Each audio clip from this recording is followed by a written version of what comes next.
What are you seeing so far this year? Are you seeing a similar type of increase?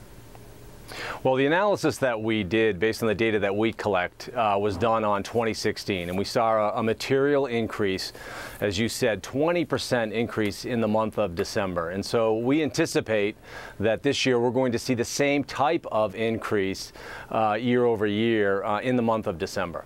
And the primary driver on that is that it provides the attacker, the people who are trying to make money typically, all of the noise happening, like what you just spoke about in regards to Cyber Monday, all of that provides great cover for attackers to go and get consumers and get enterprises.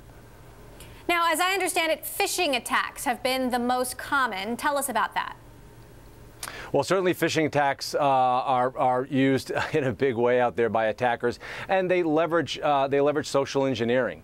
And again, going back to during the holiday season, all of us are receiving in our inbox many offers from retailers, from shipping companies, holiday cards, etc. And we're trained to open those. We want to click on those links, and yet an attacker knows that just as well as we do, and so they leverage that to get us to click on the link, to go to a malicious website, and actually or to drop malicious code onto an unknowing consumer or an unknowing employee, and then they're able to actually make an attack.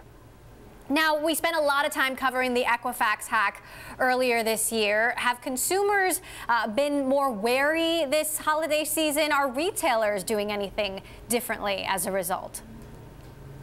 Well, I think it cuts both ways for consumers, because breaches have been in the news a lot. As you said, Equifax, and certainly a lot of the ransomware that we heard about this year. So there's an awareness that goes up. At the same time, the holidays are a hectic time for all of us in our jobs, and also trying to buy presents and do other things at the end of the year here. And so all of that, as I said earlier, all that noise allows us to put our guard down a bit, and it creates additional risk for sure.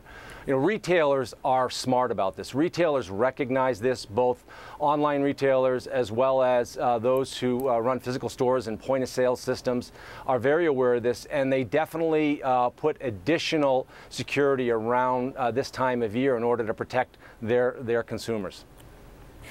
I'm curious about the rise of IoT devices, Amazon Echoes and Google Homes, and the rise of, more of these voice-activated systems. Does that make us more vulnerable? No. The IoT devices, certainly as a consumer, we're all using them in our homes now in a big way, but you'd have to be targeted in order for someone to try and leverage that. And Amazon and other vendors who provide those devices, Google, etc., do a really good job of ensuring the security of those. No, the primary issue this holiday season for employees and for consumers is the fact that we let our guard down. Whether or not, as a consumer, getting one of those emails, getting phished, and not thinking about it and clicking on that link, or as an employee, if you're a defender of a company, if you're working in the cyber team, you also let your guard down because you're busy. And so that's where the attacks are going to come from this holiday season, and that's why we're going to see an increase again this year.